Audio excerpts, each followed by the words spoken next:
Hello guys, कैसे हैं आप लोग। आई होप आप सब लोग ठीक होंगे। तो आज की वीडियो में हम कवर करेंगे फिजिकल डिविजन्स ऑफ एमपी, जो प्रीलिम्स और मेंस दोनों के लिए एक इम्पॉर्टेंट पार्ट है। स्टार्ट करने से पहले एक बात, अगर मेरी वीडियोस थोड़ी बहुत भी हेल्पफुल लग रही है तो प्लीज़ ज़्यादा से ज़्यादा शेयर कीजिए, सब्सक्राइब कीजिए एंड कमेंट सेक्शन में ज़रूर लिखिए कि आपको मेरी वीडियोस कैसी लग रही हैं। चलिए स्टार्ट करते हैं। सबसे फर्स्ट हम देखेंगे इंट्रोडक्शन में कि एक्चुअली में इंट्रोडक्शन में हम क्या पढ़ते हैं, कि ये बेसिकली कहाँ पर है और इसके डिवीजन्स में क्या क्या है वो सब। ठीक है, तो MP which is also known as Hriday Pradesh, इसको हृदय प्रदेश के नाम से भी जाना जाता है और ये बिल्कुल इंडिया के मिडिल में लोकेट है। ठीक है, जो अपने बॉर्डर्स को अपने जो उनका बॉर्डर है वो 5 नेबरिंग स्टेट्स के साथ शेयर करता है। Most of the state lies on the table land of central India, central India में लोकेट है। It is part of the peninsular India. Important point यहाँ पर कि कभी कभी क्वेश्चन आ जाता है कि जो सेंट्रल इंडिया है वो किसका पार्ट है, तो पेनिनसुलर इंडिया का पार्ट है central India, which lies in the north central part. ठीक है, to the north of it are located plains of Ganga, Yamuna, Tapti valley and plateau of Maharashtra in the south. देखिए नॉर्थ में क्या है, गंगा यमुना वैली आ जाएगा और उसके बाद साउथ में आ जाएगा हमारा Tapti valley and plateau of Maharashtra. ठीक है, और वेस्ट में क्या आएगा, अरावली रेंज एंड ईस्ट में आ जाएगा हमारा Chhattisgarh plains. A number of significant rivers flow through this state. कौन कौन सी रिवर्स हैं जो हमने लास्ट वीडियोज़ में समझा है, जिसमें हमारे एमपी में कौन कौन सी रिवर्स बहती हैं, लेकिन सेंट्रल इंडिया में कौन कौन सी बहती हैं वो हम आज डील करेंगे। Thus with the presence of rivers, mighty plains and mountain ranges, जिसमें हमारे plains भी हैं, mountain ranges भी हैं, geographical zones भी और natural division भी है। ठीक है, तो हमारे एमपी में सब कुछ है। Based on its topography and physical features of MP is divided into the following geographical zones और natural divisions। चलिए देखते हैं। इसमें देखिए कि सबसे पहले हम देखते हैं कि जोग्राफिकल जोन कौन कौन से हमारे एमपी के। तो ये है हमारा प्लेटी ऑफ सेंट्रल इंडिया, यहाँ से यहाँ जा रहा है, जिसमें हमारी ओरछा, निवाड़ी, गुना की कुछ डिस्ट्रिक्ट्स, ग्वालियर की कुछ डिस्ट्रिक्ट्स, तो ये सब आ जाता है हमारा बुंदेलखंड प्लेट्यू में। प्लेटी ऑफ सेंट्रल इंडिया में आपको पता है मुरैना, शिवपुरी, ग्वालियर, अशोकनगर, गुना वगैरह की डिस्ट्रिक्ट्स आ जाती हैं और यहाँ पर ये मंदसौर, नीमच का। ठीक है, मालवा प्लेट्यू जिसमें हमारा भोपाल, सागर का कुछ पार्ट और ये हमारे इंदौर, उज्जैन वाला जो डिवीज़न है, जो रीजन है वो आ जाएगा। उसके बाद रीवा पन्ना प्लेट्यू, आपको नाम से पता चल रहा है कि मेनली यहाँ पर रीवा पन्ना है, यहाँ पर रीवा पन्ना, सतना वगैरह, सीधी सिंगरौली के कुछ पार्ट्स। फिर उसके बाद भगेलखंड प्लेट्यू, नर्मदा सोन वैली जो इस तरह से गई है, एंड सतपुड़ा मैकल रेंज। आगे हम इनको अच्छे से डील करेंगे, बिल्कुल इसके जो सोशो इकोनॉमिक वगैरह सारे फीचर्स देख कर चलेंगे हम। ठीक है, तो चलिए स्टार्ट करते हैं आगे का कि सेंट्रल हाईलैंड्स और Satpura Maikal range and eastern और बघेलखंड प्लेट्यू, 3 पार्ट में इसको डिवाइड किया गया है। Central highland, Satpura Maikal range and eastern और बघेलखंड प्लेट्यू। सेंट्रल हाईलैंड के बारे में जानेंगे हम सबसे पहले। ये एक ट्राइंगुलर एलिवेटेड लैंड है, मतलब ट्राइंगल शेप में है। बेसिकली ये ट्राइंगल शेप में है जो वेस्ट टू ईस्ट है। इसका जो मतलब जो गई है, जो एलिवेटेड लैंड है वो वेस्ट टू ईस्ट है, और जहाँ पर साउथ में नर्मदा सोन वैली है, नॉर्थ में गंगा यमुना है, Kaimur ranges in east and Aravalli ranges in west. ठीक है, तो आपको ये याद रखना है कि इसके आसपास कौन कौन से ज्योग्राफिकल फीचर्स हैं। ठीक है, in this region between the ranges, hills and plateaus, the river basins and valleys are found। ठीक है, उसके अलावा इसको भी और डिवीज़न किया गया है, इसको भी और डिवाइड किया गया है 5 रीजन्स में, जो है plateau of central India, Bundelkhand plateau, Rewa Panna plateau, Malwa plateau, Narmada Son valley, जो अभी हमने अपने उसमें पढ़ा था। ठीक है, अब देखते हैं next, plateau of central India कहाँ से कहाँ तक है। ये वाला जो रीजन है प्लेट्यू ऑफ सेंट्रल इंडिया, वो ये वाला पार्ट है, जो डार्क पार्ट आपको दिख रहा है, जिसमें हमारे एमपी के कौन कौन से रीजन्स आ जाएंगे, कौन कौन सी डिस्ट्रिक्ट्स आ जाएंगी, जैसे कि हमारी गुना है, मुरैना, भिंड, शिवपुरी, ग्वालियर के कुछ पार्ट्स वगैरह, तो ये हमारे इसमें आ जाएंगे सेंट्रल इंडिया में। ठीक है, इसको और डील करते हैं हम कि क्या है ये। तो ये कहाँ पर है, जो मालवा प्लेट्यू इसके नॉर्थ ईस्ट में है, उसका एरिया कितना है, 10.68%। आप थोड़ा सा एरिया पर फोकस कीजिएगा, क्योंकि मेंस में इस तरह के क्वेश्चंस आए हुए हैं कि geographical divisions of MP exam या डिस्क्राइब द ज्योग्राफिकल फीचर्स, इस तरह से क्वेश्चंस आए हैं। तो आपको ये थोड़ा सा, अगर मेंस में आता है 5 मार्कर में, तो आपको थोड़ा सा डिटेल में लिखना पड़ेगा। 11 मार्कर में आएगा तो आपको पूरा लिखना पड़ेगा, इसलिए थोड़ा सा याद कर लीजिएगा। ठीक है, ये नॉर्दर्न पार्ट में आता है हमारा, और इसमें चंबल रिवर का लोअर बेसिन आता है। उसके बाद डिस्ट्रिक्ट, जैसा कि मैंने आपको बताया था कि ये जो डिस्ट्रिक्ट्स हैं वो इसमें इंक्लूड होती हैं। इसका कंपोजिशन या इसमें कौन कौन से रॉक्स या मिनरल्स वगैरह पाए जाते हैं। देखो, अगर आपको कोई भी आंसर को डील करना है, आपने मोस्टली वीडियोस में यही सुना होगा या आपने अपने इंस्टीट्यूट्स पर यही सुना होगा कि उसके सारे जो डायमेंशंस होते हैं उनको साथ में लेकर चलना है।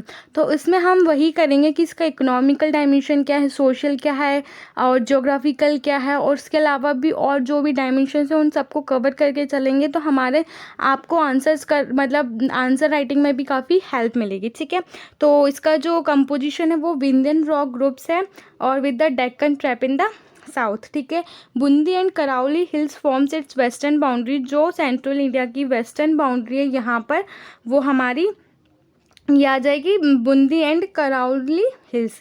मेजर रिवर्स कौन कौन सी हैं? चंबल, काली सिंध एंड पार्वती। जैसा कि हमने लास्ट वीडियोस में देखा था कि चंबल, काली सिंध और पार्वती का जो बेसिन है, मतलब हम देखते हैं कि कहाँ कहाँ कौन कौन से रीजन से वो निकल रही हैं, तो हमने वहाँ पर पढ़ा था। अगर आपको उसकी वीडियो डिटेल देखनी है तो आप वीडियो मतलब चैनल में जाकर चेक कर सकते हैं। ठीक है, मेजर रिवर्स हमने देख लिया। कॉन्टिनेंटल टाइप ऑफ क्लाइमेट है, मतलब मॉडरेट है। उसके बाद मैक्सिमम टेम्परेचर कितना है? 40 to 44 डिग्री सेल्सियस, और मिनिमम टेम्परेचर इतना है। एवरेज रेनफॉल याद रखिएगा कि कभी कभी क्वेश्चन आ जाता है कि इस प्लेट्यू की रेनफॉल कहाँ से कहाँ तक किस रेंज के बीच में है, तो आपको वो याद रखना है। 75 सेंटीमीटर से कम है। सॉइल कैसी है यहाँ पर?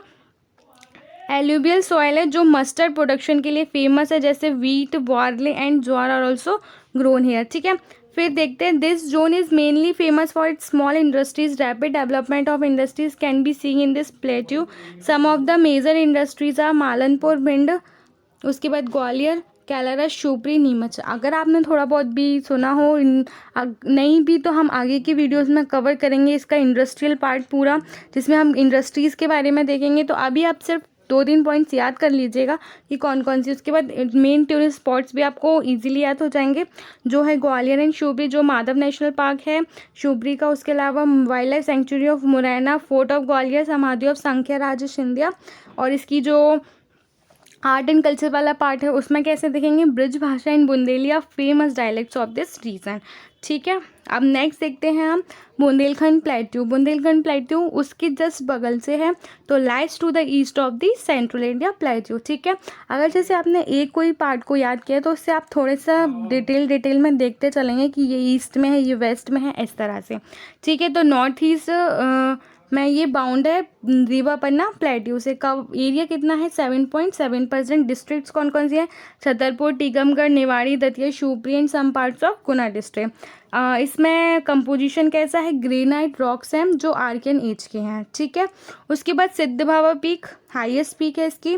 उसके अलावा रीजन्स हम देख ही लिए हैं, ये सब रीजन्स हैं। उसके बाद क्लाइमेट कॉन्टिनेंटल है, मैक्सिमम टेम्परेचर 40 से 41 degree Celsius and minimum 12 degree Celsius. Average rainfall 73 या आप 75 मानकर चलिए, इतनी है। ठीक है, सॉइल कैसी है? मिक्स्ड है, मतलब रेड भी है, ब्लैक है, लोमी है, जिसमें wheat, mustard, sesame seeds and barley is grown. Main rivers हमने पढ़ा था, धसान, बेतवा, केन एंड सिंध। ठीक है, अब इसका आप मैप देख लीजिए एक बार। ये वाला जो रीजन है, यहाँ से हमारी डिस्ट्रिक्ट स्टार्ट होती है और ये यहाँ से यहाँ जाकर यहाँ ख़त्म हो जाती है। तो आपको ये याद रखना है कि इस तरह से जो सी बना हुआ है, बनता है स्टार्टिंग में जो मैप में, वो हमारा प्लेट्यू ऑफ बुंदेलखंड है। ठीक है, नेक्स्ट देखते हैं हम यहाँ पर। अब इंडस्ट्रियल या इकोनॉमिक डायमेंशन देखेंगे, क्या है? डायमंड माइंस है छतरपुर और पन्ना डिस्ट्रिक्ट में। ठीक है, उसके बाद प्रतापपुर है जो कि पन्ना में ही है, वो एक इंडस्ट्रियल डेवलपमेंट सेंटर है। Bundeli is the most common dialect spoken in this area. ठीक है, सोनागिरी एंड पीताम्बरा पीठ of Datia and Khajuraho temples जो खजुराहो के हैं वो फेमस टूरिस्ट स्पॉट है। देखिए, आपको इसमें आपको 4-5 डायमेंशंस आप इजीली कवर कर सकते हैं कि कहाँ पर लोकेट है। उसके अलावा उसका ज्योग्राफिकल फीचर, उसके अलावा उसका इकोनॉमिक, सोशल, जैसे मैंने आपको बताया था कि बुंदेली है, पिछली वाली में बताया कि ब्रिज भाषा है, तो उस तरह से आप थोड़ा सा कनेक्ट करके आप इस तरह से टूरिस्ट वाला पार्ट भी ऐड कर सकते हैं। रीवा पन्ना प्लेट्यू देखते हैं नेक्स्ट, जिससे एक क्वेश्चन आता है, बहुत बार आता है, बहुत कन्फ्यूज़न क्रिएट होता है, जैसे कि विंध्य रीजन किसको बोलते हैं? तो आपको ऑप्शंस मिलेंगे बुंदेलखंड, बघेलखंड और रीवा पन्ना प्लेटियो और एक और कुछ। तो पता है सबसे ज़्यादा लोग, मतलब मेरे साथ भी कई बार हुआ है कि जो हम विंध्य ककारी रीजन है या विंध्य रीजन है वो हम बुंदेलखंड या बघेलखंड को लगाते हैं, मतलब थोड़ा हमें वही वाला रीजन लगता है, लेकिन वो रीजन नहीं है। रीवा पन्ना प्लेटियो को विंध्य रीजन बोलते हैं। ठीक है, इस चीज़ को स्टार मार्क कर लीजिएगा आप लोग, काफ़ी बार आता है और आएगा तो आप बहुत ज़्यादा कंफ्यूज हो सकते हैं। ठीक है, तो अभी आप थोड़ा सा याद कर लीजिएगा। और ये हमें पता है north east of Bundelkhand प्लेटियो। Area कितना है 10.37%। एवरेज एलिवेशन इतना है। डिस्ट्रिक्ट कौन कौन सी है, रीवा, सतना, पन्ना, दमोह एट्सेट्रा। और मैक्सिमम टेम्परेचर 42 है। उसके बाद एवरेज रेनफॉल, यहाँ पर रेनफॉल थोड़ी ज़्यादा होती है। और आप बघेलखंड वाली रीजन में जाएंगे वहाँ पर और ज़्यादा हो जाएगी, वहाँ पर 125 से 150 वहाँ की जो रीजन से वहाँ पर जो फॉरेस्ट कवर है वो भी थोड़ा ज़्यादा हो जाता है। तो उस हिसाब से आप कनेक्ट करते रहिए कि फॉरेस्ट कवर फिर कहाँ पर ज़्यादा होगा, अगर ऐसी सॉइल है तो कौन सी क्रॉप्स उगती हैं वहाँ पर, तो वो उस तरह से। ठीक है, तो अब हम इसका रीवा पन्ना प्लेट्यू का एक बार ज्योग्राफिकल रीजन देख लेते हैं कि ये वाला जो रीजन है हमारा रीवा पन्ना प्लेट्यू आ जाएगा, मतलब बहुत पतला सा है और ये रीज़न है। ठीक है, जहाँ पर हमने डिस्ट्रिक्ट देखी थी कौन कौन सी आएंगे। उसके बाद मेन रिवर्स कौन कौन सी हैं हमने ये भी कवर किया। देखिए अगर आपने रिवर्स वाला पार्ट देखा है ना तो आप इजीली अगर आप आंसर ये वाला कवर कर रहे हैं कि ज्योग्राफिकल डिवीज़न वाला, तो आप इजीली आप उनको कर लोगे क्योंकि आपको पता है कि उनका ओरिजिन कहाँ से है, वो एंड कहाँ हो रही है, उसके अलावा उनका बेसिन कहाँ कहाँ से जा रहा है, तो वो चीज़ें आप कवर कर सकते हैं। ठीक है, तो Tons, Son, Beehar and Mahana. Laterite soil जो रीज़न है वहाँ पर सबसे ज़्यादा लैटेराइट सॉइल है। उसके अलावा जो कि किस चीज़ों की प्रोडक्शन के लिए वीट, ज्वार और oil seed. Minerals like limestone, gypsum, diamond and corundum are found in this plateau. Main industry cement industry और डायमंड कटिंग इंडस्ट्री, इसके अलावा ज़्यादा कोई फेमस नहीं है वहाँ पर। शारदा टेम्पल है, अलाउद्दीन पीठ ऑफ महियर है, Chachai and Keoti waterfalls of Rewa are famous places. देखिए अभी हमने आधे कवर कर लिए, नेक्स्ट वीडियो में हम आगे का कवर करेंगे और मैप्स के साथ चलेंगे और एक हमारी ज्योग्राफी की नई सीरीज स्टार्ट हो जाएगी प्रीलिम्स की। तो आप साथ साथ में क्वेश्चंस लगाते रहिए, जैसे आप पढ़ते जा रहे हैं और साथ साथ में आप उस चीज़ को करते रहिएगा तो आपका दोनों चीज़ें कवर हो जाएंगी। इसलिए मैं लेकर आई हूँ कि आपको दोनों चीज़ें ज़्यादा अलग अलग नहीं करना पड़े। जैसे ही आपने बुक मतलब वीडियो देखी उसके बाद आप डायरेक्ट जो क्वेश्चन हैं वो लगा कर देख लीजिए। उसकी PDF भी मैं आपको लिंक कर दूँगी नीचे, तो आप वहाँ से जाके डायरेक्ट वीडियो जो PDF है वहाँ से जाके आप चेक कर लीजिएगा। ठीक है, थैंक यू।